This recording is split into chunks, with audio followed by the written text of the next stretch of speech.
I would say keep listening to the Gratitude podcast to find this Thank you inspiration so in much. 2021.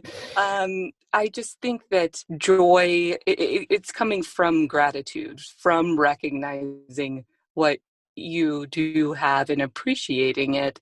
And it's a never ending practice, and you can continue to grow and go deeper in understanding what you have to be grateful for. And it's just a fun journey to be on, and that people are listening to have found this. I just say I encourage you to keep going and explore what else you have to be grateful for. I would say Wonderful.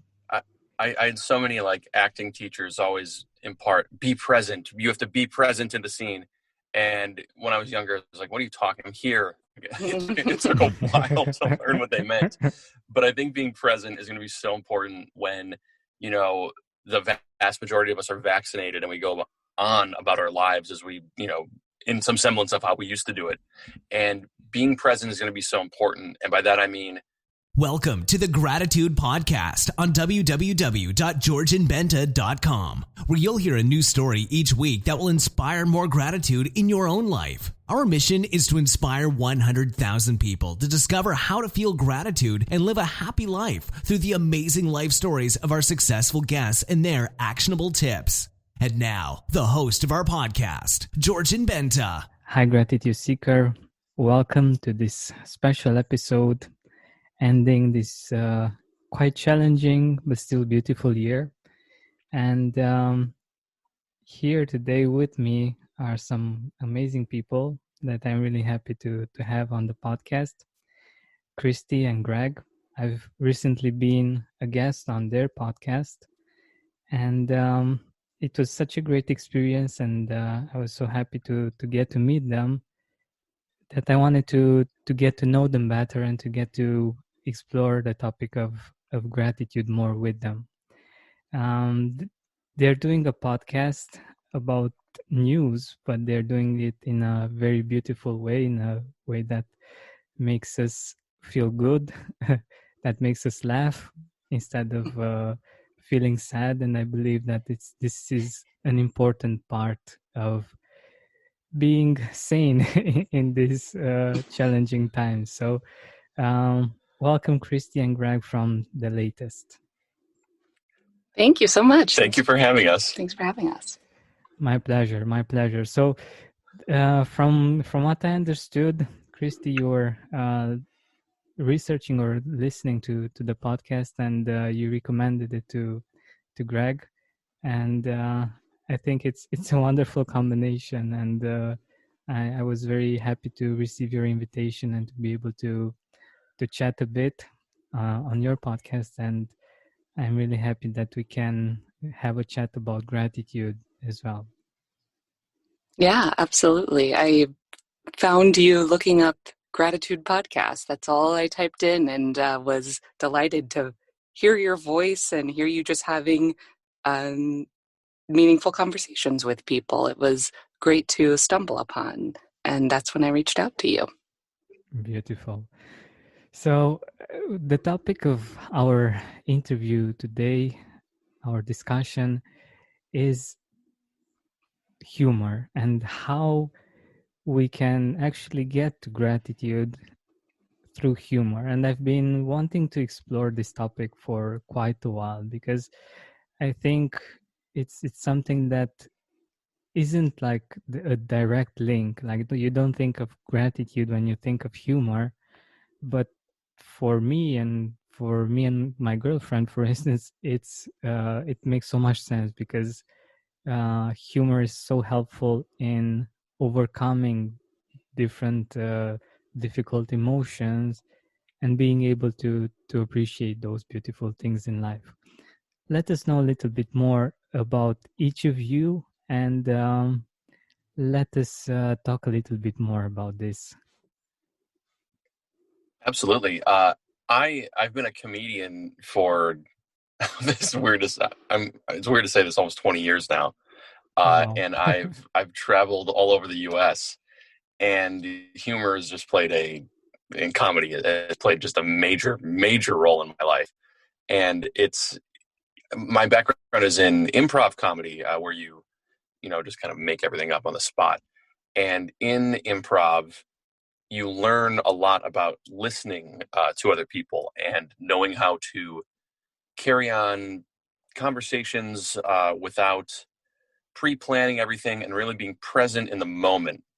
And as a comedian, it's so important to be able to absorb, not only what the audience is giving you, but the world around you, and to be able to really take a look at it. And in my opinion, to not take it so seriously, because as long as you can treat life with a real open mind and an outlook that reminds you that everything's going to even out one way or the other, it's truly helped me just, make my career what it is and get, be able to go to sleep at night with a smile on my face most of the time.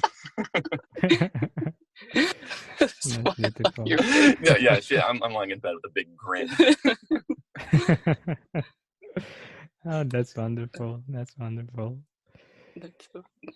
Well, I also think when you were saying that, it made me think how everyone has their own unique sense of humor too. That sometimes you hear people say, "Oh, I'm not funny." It's like, no, everybody's funny because they see the world in their own unique way. And I think a practice of gratitude is seeing what you have and being thankful for what you do have. And comedy is being present with what is happening at the moment and seeing it from your point of view, which is so unique, and that's what people are interested in. So I thought it was very interesting when you asked the relationship between humor and gratitude, because I hadn't really explored it, but it really comes from that point of view, I think, being able to see things and reframe them sometimes if you need to. Yeah, I believe this is like something very similar. I love the people that are able to to switch the perspective, to change it so drastically in such a simple way. And I especially love it when this happens naturally. Like, for instance, when I'm fighting with my girlfriend, I don't know, someone says something stupid, or just we just laugh about something. And the funny thing about that is that even though we were arguing and we were I don't know, we were saying our arguments and we were defending ourselves and everything, in that moment when we laughed, it's like it didn't even matter. Like, the whole perspective changed, it what were we fighting about, actually? It's so funny you say that, because the best relationships that I've ever had have all revolved around being able to take that same type of approach to the other person in ones where it's very serious and something is happening and we need to talk this out right now, and it just gets very heavy. You spend so much time worrying, and in the relationships I've had where it's always fun and trying to just make each other laugh and to be able to brush things off, it's just been the quality of life improvement has just shot through the roof. Yeah, definitely. I think it's similar to gratitude, actually. Like, I believe gratitude is an important life skill, because we need, in so many moments in life, we need to be able to switch this perspective and to see the beautiful things that we have in our life. And it's similar to humor, especially in a relationship. I don't know how it is for others, but for us, it's very important. Like, if I'm able to just step outside the conflict for a moment and find something that makes her laugh, it's like the problem isn't there anymore. And it's fascinating for me to see how something this simple can change the whole perspective. How it can save you from your arguments. It sounds like this is your trick that you use. You figured it out, and you're like, wait, how does this work? Yeah. I also think it's like that. It's forces you to be honest, because usually something, when it's funny, there's still like a kernel of honesty within that. It's realizing, it's still acknowledging what is going on. And there is relief in that because someone's saying the thing that is the most true at that moment, and it just kind of deflates and adds less stress when it's that, like, you cut through what's happening. Yeah, and that's the beauty of it, because we get to see the resources that we have. It like with gratitude, when we just focus, if we are just focusing on the bad things and the things that we don't have and everything, it's hard for us to see the resources and the beautiful things in life that can actually help us reach the things that we want. And I think it's similar here. Like we're able to see beyond the problems and like you said, to cut through them and have a whole different perspective. And I believe this is quite similar as well to what you are doing on the latest. I think it's actually presenting reality in a way that is actually funny and gives you hope somehow, and a different I don't know, a different kind of power over what's happening. It's, instead of it, the news being disempowering, by the fact that you can laugh and you can feel more relaxed from the knowledge that I have and from what I've read, it's actually helping us reach those resources actually in our brain, and that help us have a different perspective on life and reach the resources that we need to deal with what's happening much better.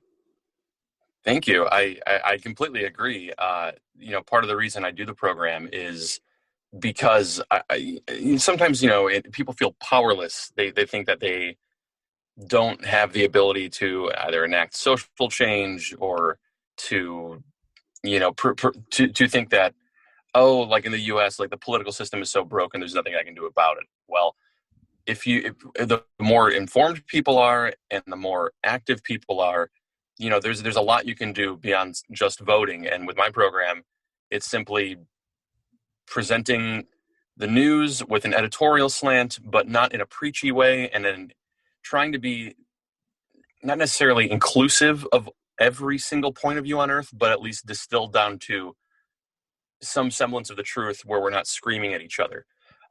And the reason I got into this is because my background as a comedian was in social satire, and I always thought the best way to provoke change was to do it through getting people to laugh by seeing, hey, these really serious issues are really serious, but if we like take a step back, like deflate and reframe the way we're looking at it, we might be able to approach this a little bit differently. So I think if people can listen to something and take a little grain of truth or a different way of looking at something, just one little thing away from that might reframe the way they see something in the long run, while also laughing at all the jokes I make about, Jimmy Buffett.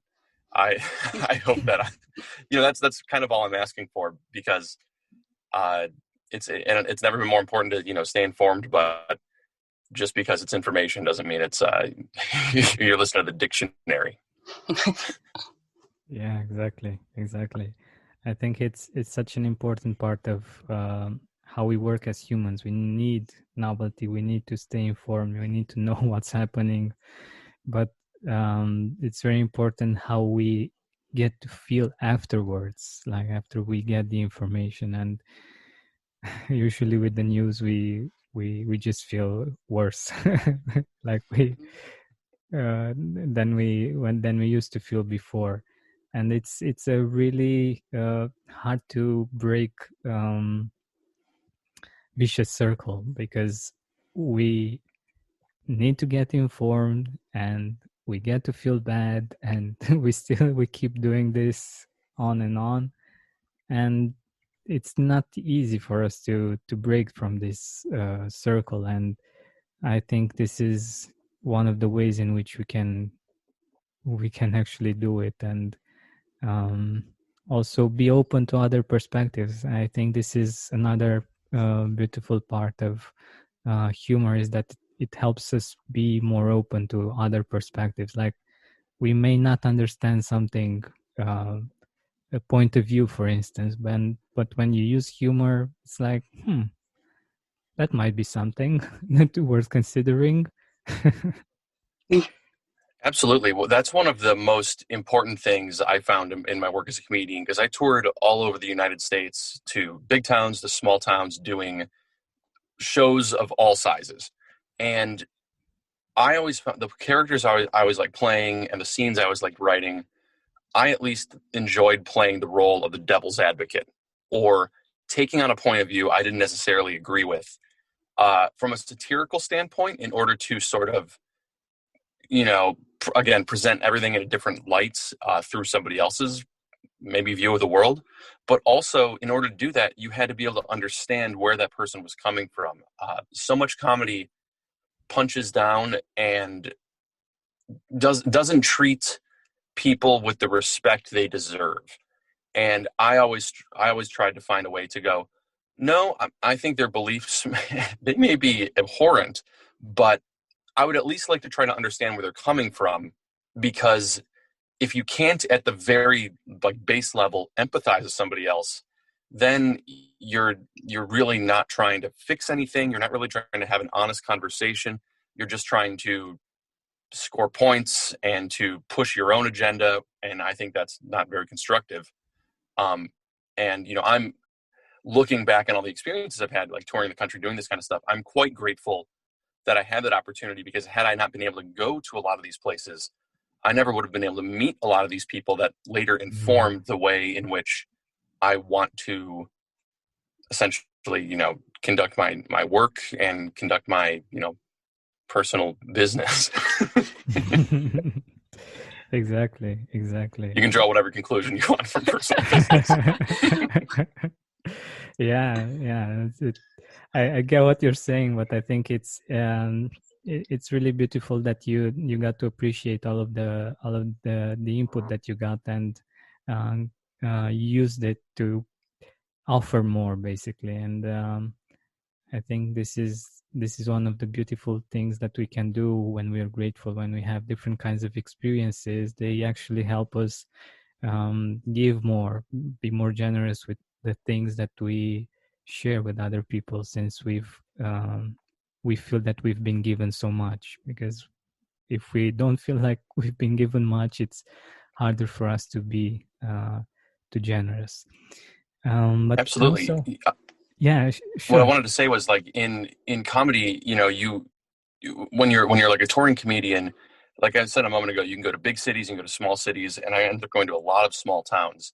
And it can be very frustrating when you're touring the country doing, shows for very little pay. You're driving, you're flying, you're going in between, you're on these like 10-hour drives between these tiny cities in Colorado. And what, aside from like the enjoying doing the show itself, you would get people in these I remember this really tiny town in Colorado, and these people came out and they're like, thank you so much just for coming here. You don't understand. It's so hard to like just get a show to our small town.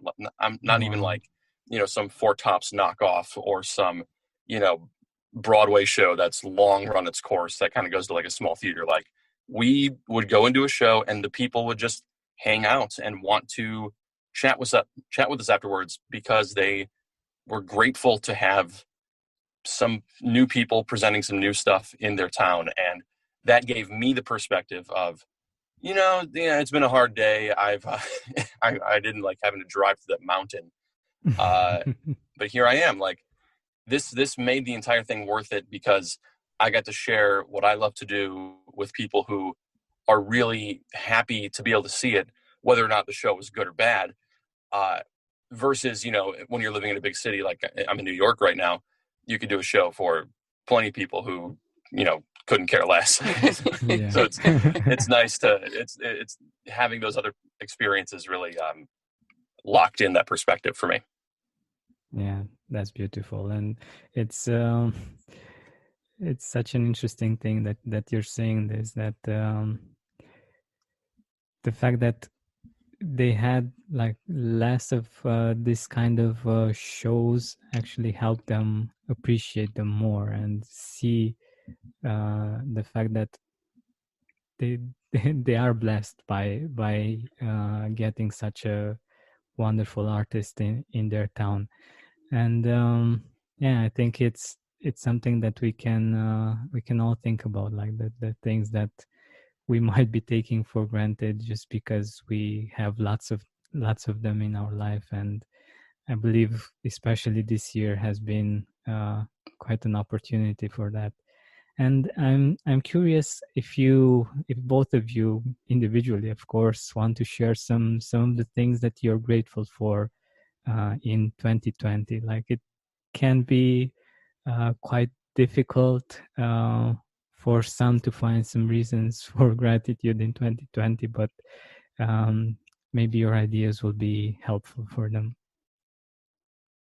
I think what you were just saying is by not experiencing things, it made me think about next year and, and beyond. You'll appreciate a show differently in New York because you went for so long without it. So I think I'm grateful for the time to stop and reflect, because I would consistently, pretty consistently do a gratitude practice, but this time is really allowing you to stop and think about those things, that reprioritizing what is important. So I would certainly say my husband, Greg, during this time, it's been the two of us, and it's it's a lot of fun, but also this is just an insane time, and to be going through this together. We'll always look back on this time and remember when we, in the quarantine.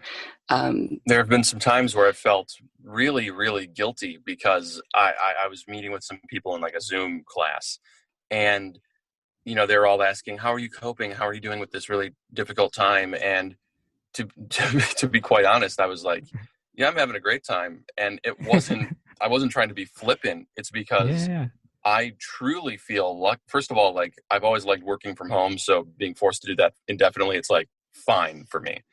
But having, think of all the challenges people are going through. People are losing their family members. People are losing their jobs. People are losing, the ability to raise their kids or to even pay for their rent.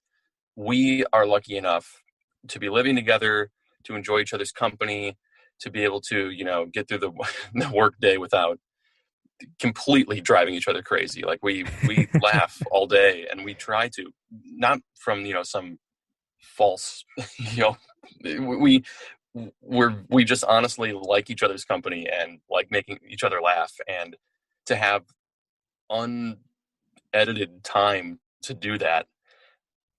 Again, it's such a strange time to feel lucky, but it's really been great for the two of us because we just enjoy, going through the day. And I can't take the subway to go see some show, or I can't go to my favorite restaurant in Manhattan or whatever. But if I'm stuck at home, at least I'm stuck at home with her, and we're having a great time. So it's again, it's not everybody's experience, but we're grateful that our experience isn't, knock on wood, as bad as it could get. Yeah. Well, you just pointed out something that I wanted to get into a little bit more with this. I think one of the most beautiful ways in which we can create memories by laughing together. Many of the things that I have written down for 2020 have to do with hanging out with people, whether online or together in a physical place, and the fact that we got to laugh, and laughing is something that connects people so beautifully, and it creates some amazing memories. And I think this is another reason why it's so important to have this kind of experiences, and that's why humor is so important for us humans. I think it's a wonderful way of creating moments that we can feel grateful for. And I'm sure that all of us, all of our listeners, can think of moments in 2020 when they got to have a good laugh with either their partner or a family member or friends, and feel grateful for that experience.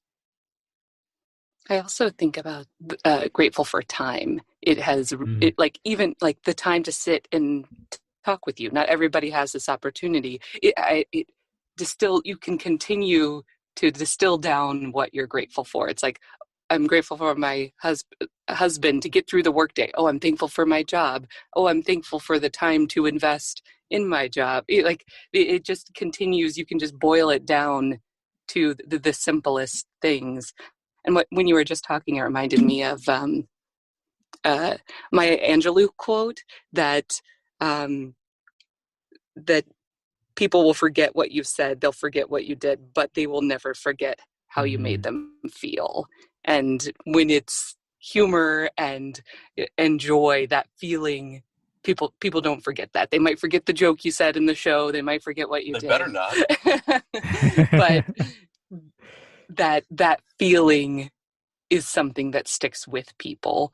And I think through a gratitude practice that you help cultivate that feeling and share that with others. And I do think, Kristi has long practiced various forms of gratitude, from journaling, from meditating and such. I do not come from that background, but what I have found is in this time, like she said a moment ago, like having this time, the small things I used to gloss over, I'm actually starting to relish in. Like, I've got a cup of coffee right here that with these really good beans, and every morning it's like a routine. I grind them, I make the cup, it's a whole thing.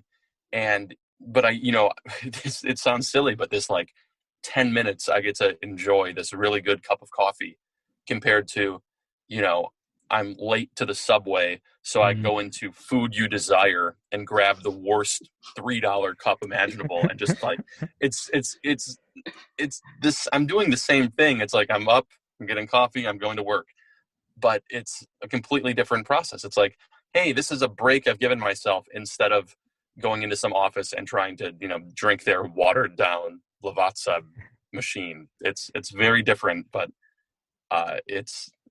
I don't know. I don't know what I'm going to do when this is over, because I don't know, bring an espresso in my bag, plug it in at the sports drink. Other people would say, oh, I can go into work and there's an endless amount of coffee. This is amazing. Right. It's like, It all depends on how you're looking at it. And the fact that you're looking at it, that you're stopping to be mindful of what you have and the hot cup of coffee in front of you. I've got a roaster's eye. What is that? Coffee roaster's eye. Nobody says that. I've got an eye for good beans. Oh, that's quite something. That's quite something. Yeah, that's some profound stuff. Yeah. You really have to have like a certain skill, something that's that's not too common to be able to do that. Yeah. And by the way, how is it to Kristi? How is it living with a comedian? Like, how's life? He's like, Dish, tell us what. Give us the real scoop. It's lovely. We were talking about this. How Greg just said that he doesn't have a regular gratitude practice, but I think he does, because he might not be journaling or meditating like I do, but he does it in his like everyday actions. He shows me that he's grateful for me by you know, I don't know, cooking dinner while I'm on a call. And then when I'm off the call, I walk in the room and dinner's already on the table. And it's like he prioritizes things in such a way. And it's meaningful because it's just what he does. And one thing that I do think comedians, especially improvisers, are really good at, or good improvisers are good at listening and understanding what's happening right in the moment and not being afraid of acknowledging, are you okay? You know, is something going on? Like talking about things. So really communicating. And there's no end to the surprises and the bits that are happening around the house. Yeah. I make dinner great, but what about the jokes? The Lots of surprising little characters that pop up from time to time, that especially in the quarantine when there is no audience and an audience of one I get to enjoy. Yeah. You need an audience for sure. Yeah, that's wonderful. That's wonderful. And also, what I wanted to say when Greg was saying that he doesn't have a practice, I believe that we learn by association, like the fact that you have a practice and that you are doing things and you are grateful. I think it has a ripple effect. Like it gets to other people unconsciously. Like it's something, just they start one day doing something very similar, but just the fact that you are doing this, I think it rubs off on people. And I think this is wonderful, especially in couples, when one is able to do it. The other one is just takes it in one way or another, and it works the same with the bad things. So it works with the good things as well. Do you remember there was a time a few months ago I was frustrated about something like work, like I'd sent in a writing packet to some show and they like threw it away or something. And do you remember you were like, all right, give me 5 things you're grateful for right now. And you like put me on the spot, and I had to it reset me because I had to stop and like consider these other things that had nothing to do with these like jokes I labored over that ended up not getting read, and I'm still mad about it. But at the time you were like, no, give me 5 things you're grateful for right now. And little things like that find their way into my life, and it ends up, like you said, kind of like almost indirectly, I'm like, oh, I guess I'm a little bit more centered and grateful just through the nature of, living with you. Through having conversations. So thanks. Yeah. And that's beautiful. It's actually an amazing way of sharing the appreciation that you have for her, and the fact that you appreciate what she's doing and how she adds to your life. And I think it's very beautiful and touching that you share this. Oh, thank you. I'm quite the lucky man.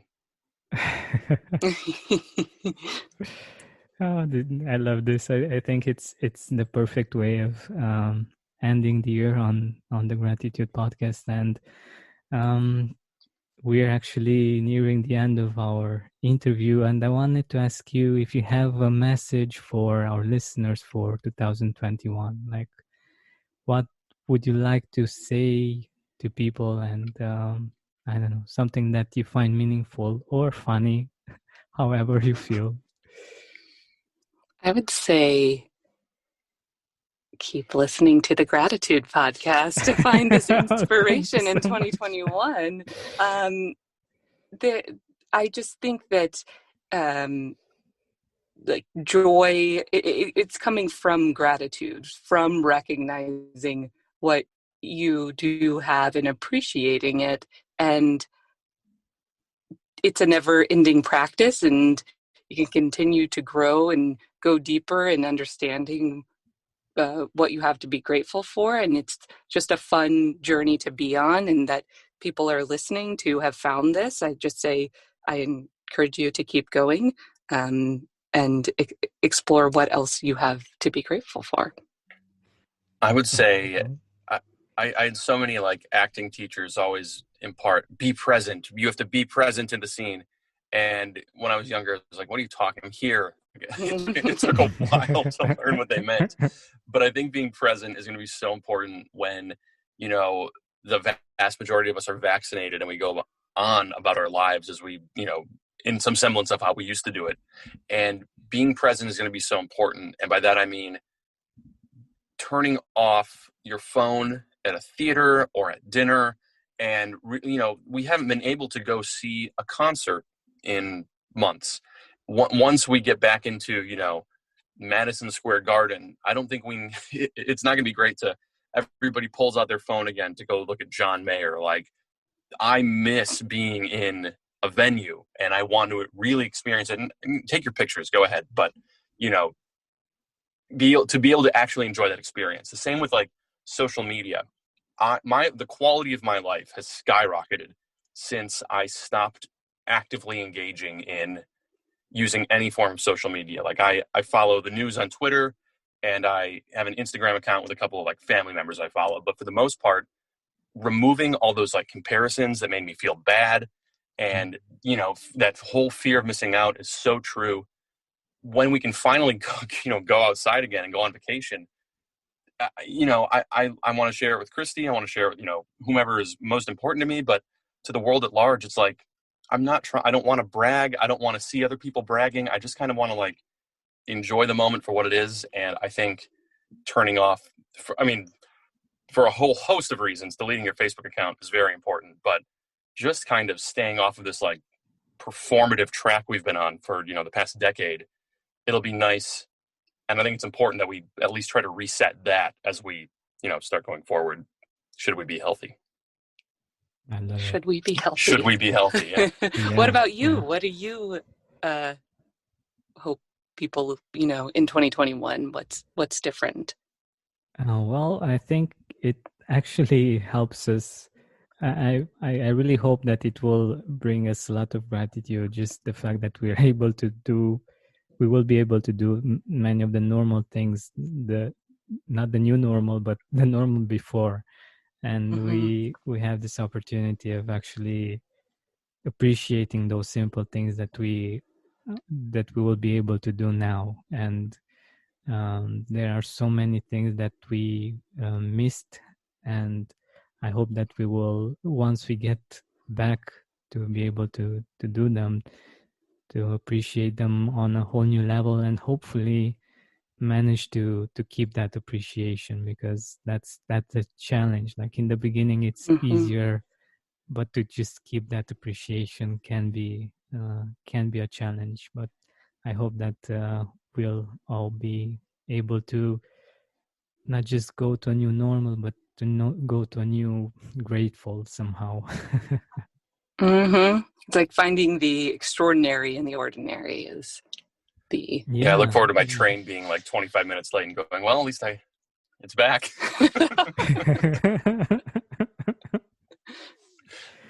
Yeah. The small things like this that just make life beautiful and engaging and interesting. I think we can all